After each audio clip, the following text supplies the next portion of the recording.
भी नए उद्यमी हैं, स्टार्टअप एंटरप्रेन्योर हैं, वो सब वहाँ आते हैं, चीज़ें सहूलियत से मिलती हैं उन्हें और वो अपने काम को आगे ले जाते हैं। उसी तरह का कंसेप्ट यहाँ पर है वेबदेव टेक्नोलॉजी का देवदूत में, कि आप यहाँ आएंगे, आपको सारी सुविधाएं मिलेंगी और ये लोग आपकी हर तरह प्रकार से उसमें मदद करने की कोशिश करेंगे।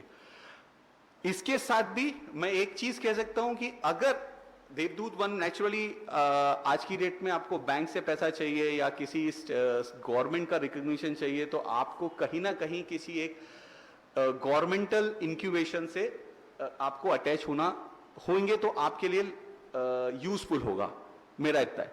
तो उसमें एक सर ने तो बता ही दिया है, अपने भारतीय विद्यापीठ और अटल, मैं अपने एनआईटी पटना से भी इंक्यूबेटर का मैं प्रोफेसर इंचार्ज हूं। यदि आपको कोई भी किसी भी तरह की सहायता चाहिए और यदि आप देवदूत वन के साथ हैं और आप डायरेक्टली मेरे पास आते हैं, तो शायद आपकी प्रोसेस बहुत इजी होगी और हम लोगों के लिए भी इजी होगा इस चीज को आगे ले जाना और हम लोग साथ में इंक्यूबेट हो पाएंगे।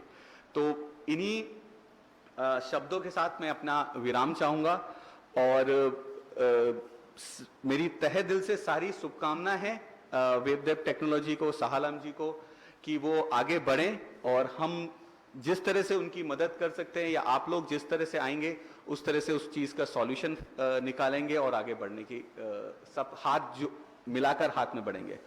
तो इसी के साथ शुभकामनाएं। जय हिंद एंड जय बिहार।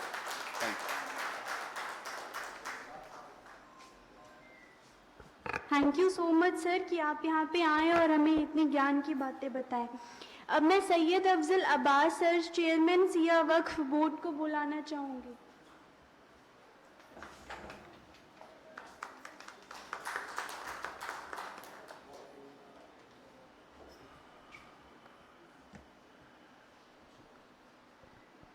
शुक्रिया शर्मा साहब। हमारे पार्टी के नेता भी हैं शकील साहब और उमर साहब, इन्होंने मुझे कल कहा कि आना है। मुझे सच में वाकफियत नहीं थी कि है प्रोग्राम किस तरह का, और वाकई इसमें जिसमें दक्षता होती है, जिसमें परिपूर्णता होगी, वही इस पर एड्रेस कर सकता है। और जो माहिर इस फील्ड के माहिर लोग यहाँ प्रोफेसर साहब बैठे हुए हैं, वदो बैठे हुए, ये लोग बताएंगे। लेकिन बार का इतना मैं कहना चाहता था और चाहूँगा भी कि वाकई जिस तरह का ये देवदूत का एक ऑर्गेनाइजेशन कर लें या वेब का सिस्टम जो भी कर लें, अगर इसमें अगर किसी उद्यमी को मदद करने की कोशिश की जा रही है, ये सराहनीय है। और ज़रूरत इस बात की है कि हम बिहार के लोग, बहुत सारे लोग नौजवान बेरोज़गार हैं और इसके माध्यम से अगर कोई रोज़गार करना चाहता है, उसमें आपकी मेहनत, आपके इल्म का इस्तेमाल उनको तक पहुँचाया जाए, तो मैं समझता हूं कि आप काबिले मुबारकबाद हैं, आप मुबारकबाद के मुस्तहक हैं। इन डिटेल प्रोफेसर साहब ने, विजय प्रकाश जी ने बताया, मैं समझता हूं कि उससे ज़्यादा मेरे पास तो कोई सलाहियत नहीं है कि इस पर मैं बोलूं। लेकिन इतना ज़रूर है कि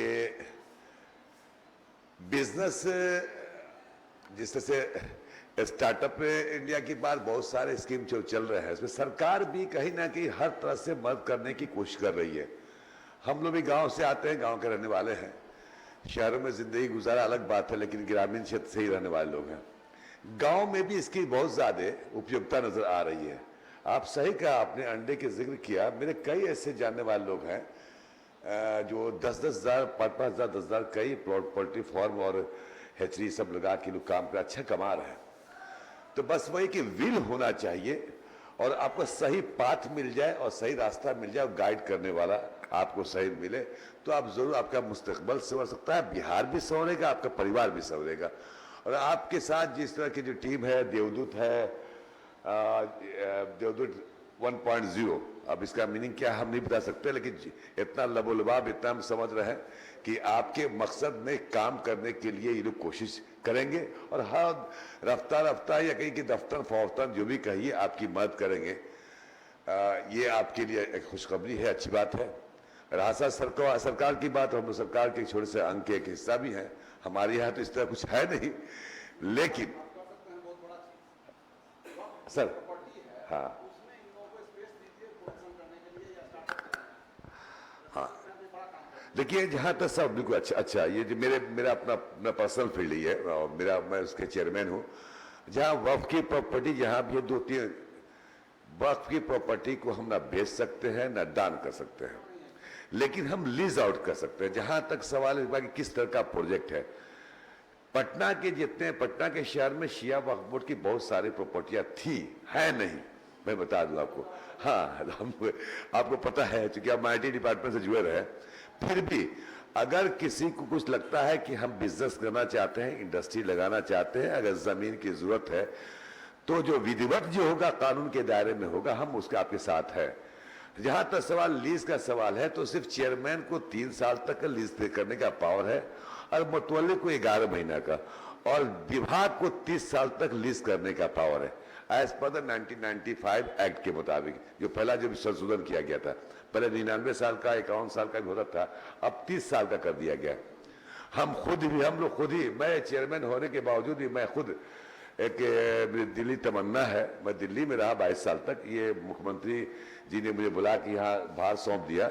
मेरी भी एक तमन्ना है, हालांकि वो स्टार्टअप इंडिया से नहीं है, वो एक कि पटना के सरजमीन पे एक हॉस्पिटल बने, उसके लिए मैं कोशिश हूँ। मैं खुद एक ट्रस्ट बना के, मैं खुद वक्त का चेयरमैन होने के बावजूद भी मैं लीज पे ले रहा हूँ, और उसको आप लोगों की दुआएं रही तो बियॉन्ड द रिलीजन मेरी सोच वही है कि इसमें धर्म की कोई कैद नहीं है, सबको इसको फायदा पहुंचे और सीजीएचएस के रेट पे इसका इलाज हो, ये मेरी सोच है। दिल्ली में रहा 22 साल तक, तो बिहार के लोगों को दिखता था जाके एम्स में पैरवी कीजिए। रामविलास जी के साथ 10 साल रहा स्वर्गीय, तो इतना बिहार के लोग जाते थे परेशान की हालत ये थी कि एम्स में इलाज करा दीजिए, वह राम लोहिया में करवा दिए, इस हॉस्पिटल में एडमिट करा। तो मुझे लगता था कि अपना भी कुछ वहां पे होना चाहिए। कोरोना काल में जो मैंने देखा, आपको यकीन है, मेरा बेटा यहाँ बैठा हुआ है और हम लोग खुद भी, मतलब यकीन मानिए, मैं चेयरमैन होने के बावजूद भी अपने से खुद ड्राइव करके 500 से ज्यादा सिलेंडर मैंने, ये नहीं कि कौन मुस्लिम है, हिंदू है, सिख ईसाई,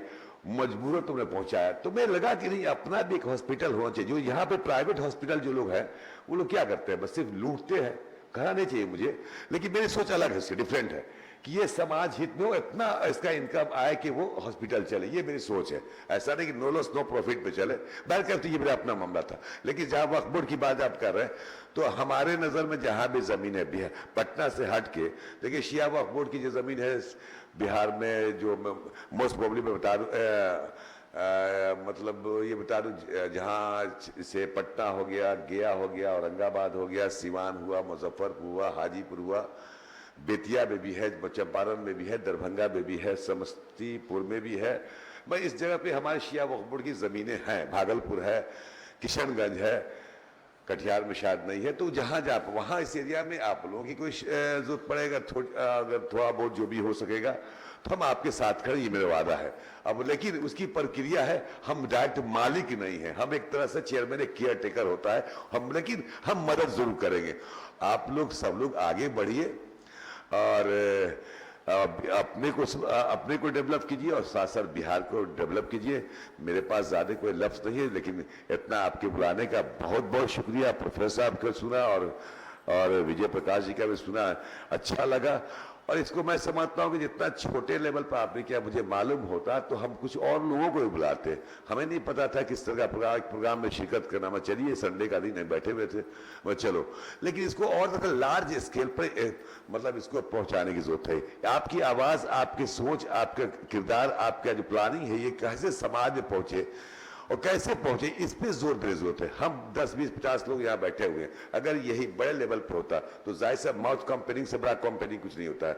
आपने कहा मुझसे, मैंने कहा उनसे, उन्होंने किसी और से कहा, तो जितने लोग होंगे तो आपके मिशन में को आगे बढ़ाने में मदद करेंगे। इन्हीं चंद अल्फाज के साथ मैं आप लोगों से रुखसत लेना चाहता हूँ और ये कहते हुए कि आगे बढ़िए, हम आपके साथ हैं और सारे लोग आपके साथ हैं। जय हिंद, जय भारत।